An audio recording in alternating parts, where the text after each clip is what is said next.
कि मैं इसे पिंड खानपुर कोहलियां का निवासी रहा। तो रणजीत का फादर 7 पलान तक साडे पिंड का सरपंच रहा। तो ਉਹਦੇ ਅਸੀਂ वोटर भी रहे सपोर्टर भी रहे।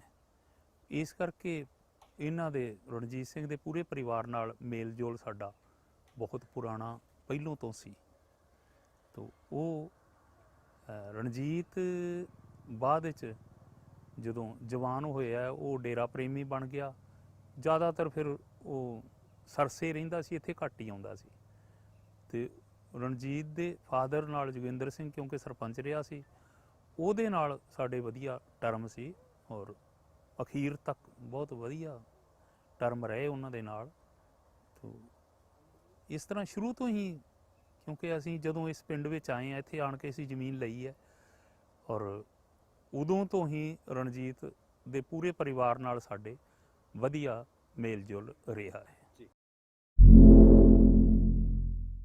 रणजीत ਤਰਕਸ਼ੀਲ ਸਾਹਿਤ ਲਗਭਗ 1999-2000 के आस पास उन्हें ये तरकशील लिटरेचर थोड़ा बहुत शुरू किया पढ़ना। तो उस तो बाद उदों तो ही उदा जिहड़ा है सोच बदलनी शुरू हो गई और वो डेरे तो लगभग दूर हो गया। उस तो बाद वो डेरे नहीं गया और पिंड विच ही रहिंदा रहा। और उहदी सोच ज्यों ज्यों बदली है, जे ਉਹਦੀ सोच ना बदलती तो हो सकता है कि भी ਉਹਨੂੰ जेकर किसी कोई चाहे ਉਹਦਾ अपना भी होवे कोई भी शिकायत करता कि भी मेरे नाल आ वधीकी होई है डेरे ते, तो उन्हें कहना हैगा भी ना पिता जी के बारे तो ऐसी गल असीं सुन ही नहीं सकते। तो जदों ਉਹਦੀ सोच बदली है तो ਉਹਦੇ दिमाग दे विच सीधे सवाल की क्यों ते किवें आउणे शुरू होए, की क्यों किवें ते आउणे शुरू होण ते ही वो ये सारा कुछ बदलना शुरू हो गया। ਉਹਦੀ सोच बदली तो ਉਹਨੂੰ ਉਹਦਾ खमियाजा भुगतना पिया और खमियाजा ਉਹਦਾ भुगतना तो ਉਹਨੂੰ पिया पर ਉਹਦਾ खून सही रंग लियाया है। और अजिहे मगरमच्छ ਨੂੰ जेलों के पिछे इसे करके ही जाना पिया कि ये सारियां कड़ियां जुड़ियां हुई।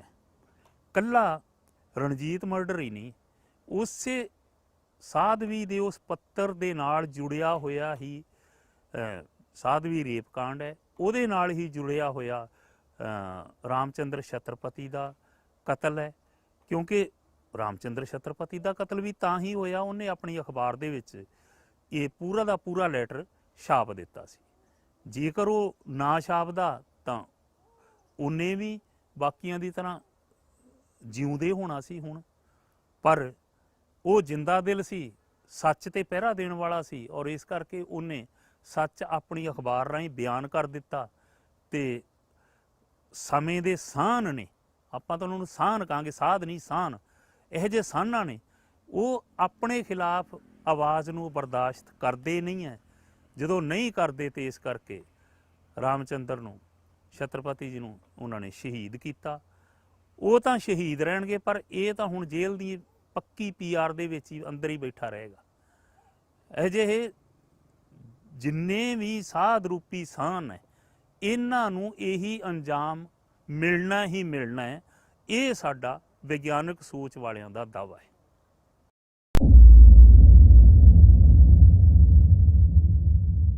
वो गुरनाम सिंह अकीदा पटियाले वाला, उन्हां दी किताब सी लिखी हुई कतल होया रब। वो रणजीत इस करके पढ़ गया कि बई वो एक डेरा प्रेमी दी है। क्योंकि गुरनाम अकीदा भी डेरा प्रेमी सी और पटियाला दी 5 मैंबरी इकाई का वो मैंबर सी। ते बाद विच जो सोच थोड़ी जी बदली, उन्हें वो लेखक सुभाਅ दा है ही सी, उन्हें वो किताब लिखी कतल होया रब। वो किताब मेरे को भी आई और मैं रणजीत नूं वो इस करके दिती, वो पढ़ गया इस करके पढ़ गया कि बई एक डेरा प्रेमी की किताब है। तो डेरा प्रेमी की किताब होने करके वो पढ़ गया, ਉਹਦੇ ਨਾਲ ਉਹਦੀ सोच जिहड़ी है बदलनी शुरू हो गई और सोच बदली तो उन्हें होर ਤਰਕਸ਼ੀਲ लिटरेचर भी पढ़िया ਪੜ੍ਹਨ ਦੇ ਨਾਲ ਉਹ ਡੇਰੇ ਤੋਂ ਇੱਕਦਮ ਬਾਗੀ ਹੋਣਾ ਸ਼ੁਰੂ ਹੋ ਗਿਆ।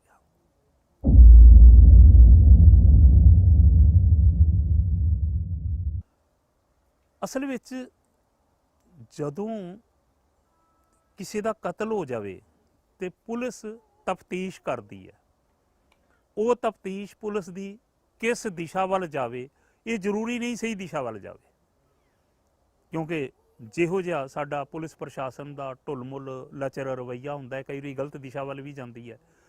ਪਰ ਉਹ ਸਭ ਤੋਂ ਪਹਿਲਾਂ ਤਾਂ ਇਹੀ ਸਵਾਲ ਕਰਦੇ, ਘਰ ਵਾਲਿਆਂ ਕੋਲ ਇਹ ਚੀਜ਼ ਪੁੱਛਦੇ ਆ, ਬਈ ਤੁਹਾਨੂੰ ਕਿਤੇ ਸ਼ੱਕ ਹੈ?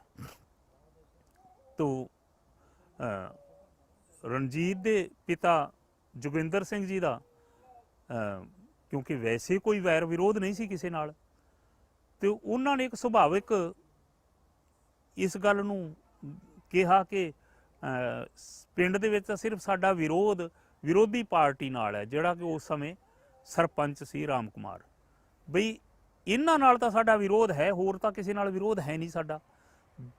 ਇਸ ਕਰਕੇ ਪੁਲਿਸ ਨੇ FIR ਦੇ ਵਿੱਚ ਰਾਮ ਕੁਮਾਰ ਤੇ ਉਹਦੇ ਹੋਰ ਇੱਕ ਦੋ ਸਾਥੀਆਂ ਦਾ ਨਾਮ ਦਰਜ ਕਰ ਲਿਆ, ਔਰ ਰਾਮ ਕੁਮਾਰ ਸਰਪੰਚ, ਉਸ ਸਮੇਂ ਦਾ ਸਰਪੰਚ ਸੀ ਜਿਹੜਾ, ਉਹਨੂੰ ਇੰਟੈਰੋਗੇਟ ਕੀਤਾ। ਸਖਤੀ ਨਾਲ ਇੰਟੈਰੋਗੇਟ ਕਰਨ ਤੋਂ ਬਾਅਦ ਵੀ ਕੋਈ ਉਹਨਾਂ ਨੂੰ ਸੱਚਾਈ ਨਹੀਂ ਉਹਦੇ 'ਚ ਲੱਭੀ, ਕਿਉਂਕਿ ਐਕਚੁਅਲ ਰਾਮ ਕੁਮਾਰ ਤਾਂ ਦੋਸ਼ੀ ਹੈ ਹੀ ਨਹੀਂ ਸੀ। ਤੋ ਜਦੋਂ ਕੋਈ ਉਹਨਾਂ ਨੂੰ ਸੱਚਾਈ ਨਹੀਂ ਲੱਭੀ ਤੇ ਉਹਨਾਂ ਨੇ ਰਾਮ ਕੁਮਾਰ ਨੂੰ ਤਾਂ ਫਿਰ ਛੱਡ ਦਿੱਤਾ ਕਾਨੂੰਨੀ ਕਾਰਵਾਈ ਦੇ 'ਚ। ਬਾਅਦ ਵਿੱਚ ਉਹਦੇ 'ਚੋਂ ਉਹਦਾ ਨਾਮ ਵੀ ਕੱਢ ਦਿੱਤਾ ਗਿਆ। ਤੇ ਉਸੇ ਦੌਰਾਨ ਹੀ ਰਾਮਚੰਦਰ ਛਤਰਪਤੀ ਤੇ ਕਾਤਲਾਨਾ ਹਮਲਾ ਹੋ ਗਿਆ। ਜਦੋਂ ਰਾਮਚੰਦਰ ਛਤਰਪਤੀ ਤੇ ਕਾਤਲਾਨਾ ਹਮਲਾ ਹੋਇਆ ਤਾਂ ਉਹ ਡੇਰਾ ਪ੍ਰੇਮੀ ਉੱਥੇ ਫੜੇ ਗਏ। ਜਦੋਂ ਉਹ ਫੜੇ ਗਏ ਤੇ ਉਸ ਤੋਂ ਬਾਅਦ ਘਰ ਵਾਲਿਆਂ ਦਾ ਦਿਮਾਗ ਜਿਹੜਾ ਹੈ ਨਾ ਸਹੀ ਦਿਸ਼ਾ ਵੱਲ ਆਇਆ। ਇਹਨਾਂ ਨੇ ਫਿਰ ਇਹ ਪੁਲਿਸ ਕੋਲ ਗਏ ਕਿ ਵੀ ਸਾਡਾ ਪਹਿਲਾ ਜਿਹੜਾ ਸ਼ੱਕ ਸੀ ਗਲਤ ਸੀ, ਸਾਨੂੰ ਹੁਣ ਯਕੀਨ ਹੈ ਕਿ ਸਾਡੇ ਲੜਕੇ ਰਣਜੀਤ ਦਾ ਕਤਲ ਜਿਹੜਾ ਹੈ ਉਹ ਡੇਰਾ ਵਾਲਿਆਂ ਨੇ ਕੀਤਾ ਹੈ। ਤੋ ਪਰ ਪੁਲਿਸ ਵਾਲੇ ਕਹਿਣ ਲੱਗੇ ਵੀ ਅਸੀਂ ਮਜਬੂਰ ਹਾਂ, ਕਾਨੂੰਨ ਸਾਨੂੰ ਇਹ ਇਜਾਜ਼ਤ ਨਹੀਂ ਦਿੰਦਾ ਕਿ ਅਸੀਂ ਉਹਨਾਂ ਦਾ ਨਾਂ ਕੱਟ ਕੇ ਸਿੱਧਾ ਡੇਰਾ ਵਾਲਿਆਂ ਦਾ ਨਾਂ ਇਹਦੇ ਵਿੱਚ FIR 'ਚ ਲਾ ਦਈਏ। ਤੋ ਇਹਦੇ ਵਾਸਤੇ ਤੁਹਾਨੂੰ ਕਾਨੂੰਨੀ ਪ੍ਰਕਿਰਿਆ ਅਪਣਾਉਣੀ ਪੈਗੀ, ਤੁਸੀਂ ਕ੍ਰਾਈਮ ਬ੍ਰਾਂਚ ਵਾਲਿਆਂ ਕੋਲ ਜਾਓ। ਉਹਨਾਂ ਨੇ ਕ੍ਰਾਈਮ ਬ੍ਰਾਂਚ ਵਾਲਿਆਂ ਕੋਲ ਅਪਰੋਚ ਕੀਤੀ ਤੇ ਕ੍ਰਾਈਮ ਬ੍ਰਾਂਚ ਵਾਲਿਆਂ ਨੇ ਇਹ ਕਿਹਾ ਕਿ ਵੀ ਕੋਈ ਐਸਾ ਸਬੂਤ ਲੈ ਕੇ ਆਓ ਜਿਹਦੇ ਆਧਾਰ 'ਤੇ ਅਸੀਂ ਇਹ ਮੈਂਸ਼ਨ ਕਰ ਸਕੀਏ ਕਿ ਵੀ ਰਾਮ ਕੁਮਾਰ ਦੀ ਬਜਾਏ ਡੇਰਾ ਵਾਲਿਆਂ ਨੇ ਰਣਜੀਤ ਦਾ ਕਤਲ ਕੀਤਾ ਹੈ। ਤੇ ਉਸ ਸਮੇਂ ਫਿਰ ਜੋਗਿੰਦਰ ਸਿੰਘ ਜੀ ਨੇ, ਕਿਉਂਕਿ ਉਹ ਸਾਡੇ ਪਿੰਡ ਦੇ ਸਰਪੰਚ ਰਹੇ ਸੀ, ਸਾਡੇ ਨਾਲ ਵਧੀਆ ਉਹਨਾਂ ਦੇ ਟਰਮ ਸੀ, ਉਹਨਾਂ ਨੇ ਮੇਰੇ ਨਾਲ ਆ ਕੇ ਅਪਰੋਚ ਕੀਤੀ ਮੇਰੇ ਕੋਲ ਕਿ ਬਈ ਤੁਹਾਡੀ ਗਵਾਹੀ ਦੀ ਜ਼ਰੂਰਤ ਹੈ। ਤੇ ਮੈਂ ਕਿਹਾ ਵੀ ਠੀਕ ਹੈ, ਮੈਂ ਜੋ ਸੱਚ ਹੈ ਉਹ ਬੋਲੂੰਗਾ, ਜਿੱਥੇ ਮਰਜ਼ੀ ਬੁਲਵਾ ਲਿਓ। ਉਹ ਕਹਿਣ ਲੱਗੇ ਵੀ ਕ੍ਰਾਈਮ ਬ੍ਰਾਂਚ ਸਾਡੇ ਕੇਸ ਨੂੰ ਡੇਰਾ ਸਰਸਾ ਵਾਲਿਆਂ ਵੱਲ ਤਾਂ ਹੀ ਬਦਲ ਸਕਦੀ ਹੈ ਜੇ ਤੁਸੀਂ ਗਵਾਹੀ ਦਿਓ। ਮੈਂ ਕਿਹਾ ਠੀਕ ਹੈ। ਮੈਂ ਉਹਨਾਂ ਦੇ ਕਹਿਣ 'ਤੇ ਕ੍ਰਾਈਮ ਬ੍ਰਾਂਚ ਵਾਲਿਆਂ ਨੇ ਮੈਨੂੰ ਬੁਲਾਇਆ ਮਧੂਬਨ ਮੈਂ ਦੋ ਵਾਰ ਗਿਆ। ਪਹਿਲੀ ਵਾਰ ਤਾਂ ਪੂਰਾ ਦਿਨ ਲਾਇਆ, ਉਹਨਾਂ ਮੇਰੇ ਬਿਆਨ ਜਿਹੜੇ ਆ ਉਹ ਦਰਜ ਕੀਤੇ, ਸਾਈਨ ਕਰਵਾਏ। ਮੈਂ ਉਹਨਾਂ ਨੂੰ ਕੁਛ ਆਪਣਾ ਲਿਟਰੇਚਰ ਵੀ ਦਿੱਤਾ ਕਿ ਵੀ ਅਸੀਂ ਇਸ ਤਰ੍ਹਾਂ ਕੰਮ ਕਰਦੇ ਹਾਂ। ਉਸ ਤੋਂ ਬਾਅਦ ਦੂਸਰੀ ਵਾਰ ਫਿਰ ਬੁਲਾਇਆ। ਦੂਸਰੀ ਵਾਰ ਜਦੋਂ ਬੁਲਾਇਆ ਉਦੋਂ SP ਨੇ ਸਪੈਸ਼ਲ ਕਹਿੰਦਾ ਕਿ ਵੀ ਮੈਂ ਤੁਹਾਡੇ ਨਾਲ ਗੱਲਬਾਤ ਕਰਨੀ ਹੈ। ਤਾਂ ਉਦੋਂ SP ਨਾਲ ਮੇਰੀ ਆਮਣੇ ਸਾਹਮਣੇ ਗੱਲਬਾਤ ਹੋਈ। ਉਦੋਂ ਸਗੋਂ ਉਹ ਮੀਟਿੰਗ ਲੈ ਰਿਹਾ ਸੀ ਇੰਸਪੈਕਟਰਾਂ ਦੀ, ਉਹ ਇੰਸਪੈਕਟਰਾਂ ਨੇ ਵੀ ਮੇਰੀ ਗੱਲਬਾਤ ਸੁਣੀ। ਤੋ ਉਹ ਇੰਸਪੈਕਟਰ ਵੀ ਤੇ SP ਵੀ ਸਾਡੇ ਕੰਮਾਂ ਤੋਂ, ਤਰਕਸ਼ੀਲ ਸੁਸਾਇਟੀ ਦੀ ਵਰਕਿੰਗ ਤੋਂ ਪ੍ਰਭਾਵਿਤ ਹੋਏ ਬਹੁਤ, ਕਿ ਵੀ ਤੁਸੀਂ ਬਹੁਤ ਠੀਕ ਕੰਮ ਕਰਦੇ ਹੋ, ਸਮਾਜ ਨੂੰ ਸਹੀ ਦਿਸ਼ਾ ਦੇਣ ਵਾਲਾ। ਪਰ ਇੱਕ ਗੱਲ ਮੇਰੇ ਅੱਜ ਵੀ ਸੀਨੇ 'ਚ ਰੜਕਦੀ ਹੈ ਕ੍ਰਾਈਮ ਬ੍ਰਾਂਚ ਵਾਲਿਆਂ ਦੀ, ਕਿ ਇੱਕ ਪਾਸੇ ਤਾਂ ਮੈਨੂੰ ਬੁਲਾਇਆ ਔਰ ਮੈਂ ਉਹਨਾਂ ਨਾਲ SP ਨਾਲ ਗੱਲਬਾਤ ਕਰ ਰਿਹਾ, ਤਕਰੀਬਨ ਘੰਟਾ ਭਰ ਗੱਲਬਾਤ ਹੋਈ ਹੈ। ਉਸ ਤੋਂ ਬਾਅਦ ਜਦੋਂ ਮੈਂ ਵਾਪਸ ਬਾਹਰ ਨਿਕਲਿਆ ਤਾਂ ਗੇਟ 'ਤੇ ਕਾਰ ਉਹ ਨੀਲੀ ਕਾਰ ਖੜੀ ਹੈ, ਉਹਦੇ ਵਿੱਚ ਉਹ 4 ਉਹੀ ਬੰਦੇ ਮੈਂ ਜਿਹੜੇ ਕਿ ਮੇਰੇ ਫਾਰਮ ਹਾਊਸ ਤੇ ਮੈਨੂੰ ਧਮਕੀ ਦੇਣ ਵਾਸਤੇ ਆਏ ਸੀ, ਔਰ ਨਾਲ ਇਹ ਕਹਿੰਦੇ ਸੀਗੇ ਵੀ ਅਸੀਂ ਰਣਜੀਤ ਦਾ ਕਤਲ ਤਾਂ ਕਰਨਾ ਹੀ ਕਰਨਾ ਹੈ, ਤੇਰਾ ਵੀ ਕਰਾਂਗੇ। ਉਹ ਬੰਦੇ ਉਹਦੇ ਵਿੱਚ ਬੈਠੇ ਆ। ਤਾਂ ਮੇਰੇ ਦਿਮਾਗ 'ਚ ਇੱਕਦਮ ਇਹ ਗੱਲ ਆਈ ਕਿ ਵੀ ਮੈਨੂੰ ਹੀ ਬੁਲਾਇਆ ਔਰ ਉਸੇ ਦਿਨ ਉਹਨਾਂ ਨੂੰ ਕਿਉਂ ਬੁਲਾਇਆ? ਇਹ ਤਾਂ ਇਹਨਾਂ ਦੀ ਕਿਤੇ ਮਿਲੀ ਭੁਗਤ ਹੋ ਸਕਦੀ ਹੈ। ਤਾਂ ਮੈਂ ਫਿਰ ਆਪਣੇ ਆਪ ਨੂੰ ਬਚਾ ਇਸ ਤਰ੍ਹਾਂ ਕਰਿਆ ਕਿ ਮੈਂ GT ਰੋਡ ਤੇ ਨਹੀਂ ਗਿਆ, ਮੈਂ ਲਿੰਕ ਰੋਡ ਰਾਹੀਂ ਕਰਨਾਲ ਆਪਣੇ ਦੋਸਤਾਂ ਕੋਲ ਚਲਾ ਗਿਆ ਔਰ ਉੱਥੋਂ ਮੈਂ ਰਾਤ ਦੇ ਕਰੀਬਨ 10 ਵਜੇ ਵਾਪਸ ਆਪਣੇ ਘਰ ਆਇਆ, ਜਦੋਂ ਤੱਕ ਕਿ ਵੀ ਉਹ ਸੋਚ ਨਹੀਂ ਸੀ ਸਕਦੇ ਕਿ ਵੀ ਹੁਣ ਤੱਕ ਸਾਨੂੰ ਰਸਤੇ 'ਚ ਮਿਲੇਗਾ। ਇਹ ਵੀ ਉਹਨਾਂ ਦਾ ਮਿਲੀ ਭੁਗਤ ਵੀ ਹੋ ਸਕਦੀ ਹੈ ਜਾਂ ਬਾਈ ਚਾਂਸ ਉਹਨਾਂ ਦੀ ਨਾ ਸਮਝੀ ਵੀ ਹੋ ਸਕਦੀ ਹੈ। ਪਰ ਮੈਂ ਇਹ ਸੋਚਦਾ ਕਿ ਬਈ ਉਸ ਸਮੇਂ ਕ੍ਰਾਈਮ ਬ੍ਰਾਂਚ ਵਾਲਿਆਂ ਨੂੰ ਜਦੋਂ ਮੈਨੂੰ ਬੁਲਾਇਆ ਗਿਆ ਉਸ ਦੌਰਾਨ ਉਹਨਾਂ ਨੂੰ, ਕਿਉਂਕਿ ਗਵਾਹ ਤਾਂ ਪੂਰੀ ਤਰ੍ਹਾਂ ਗਵਾਹ ਦੀ ਸੁਰੱਖਿਆ ਰੱਖਣੀ ਚਾਹੀਦੀ ਹੈ, ਇਹ ਪੁਲਿਸ ਦਾ ਪਹਿਲਾ ਕੰਮ ਹੋਣਾ ਚਾਹੀਦਾ, ਤੇ ਇਹ ਕੰਮ ਦੇ 'ਚ ਉਹਨਾਂ ਦੀ ਬੜੀ ਕੋਤਾਹੀ ਮੈਂ ਸਮਝਦਾ। ਨਹੀਂ ਤਾਂ ਜੇ ਮੈਂ ਆਪਣੀ ਚਾਹੇ ਉਹਨਾਂ ਦੀ ਮਿਲੀ ਭੁਗਤ ਨਾ ਵੀ ਹੋਵੇ, ਉਹ ਆਪਣੀ ਚਲਾਕੀ ਦੇ ਨਾਲ ਵੀ ਤਾਂ ਮੇਰਾ ਕਤਲ ਕਰ ਸਕਦੇ ਸੀ, ਐਕਸੀਡੈਂਟ ਕਰ ਸਕਦੇ ਸੀ। ਤੋ ਇਹ ਕੋਤਾਹੀ ਇਹੋ ਜਿਹੀ ਪੁਲਿਸ ਪ੍ਰਸ਼ਾਸਨ ਵੱਲੋਂ ਨਹੀਂ ਹੋਣੀ ਚਾਹੀਦੀ। ਇਹ ਅੱਜ ਵੀ ਮੇਰੇ ਦਿਮਾਗ 'ਚ ਇਹ ਗੱਲ ਰੜਕਦੀ ਹੈ।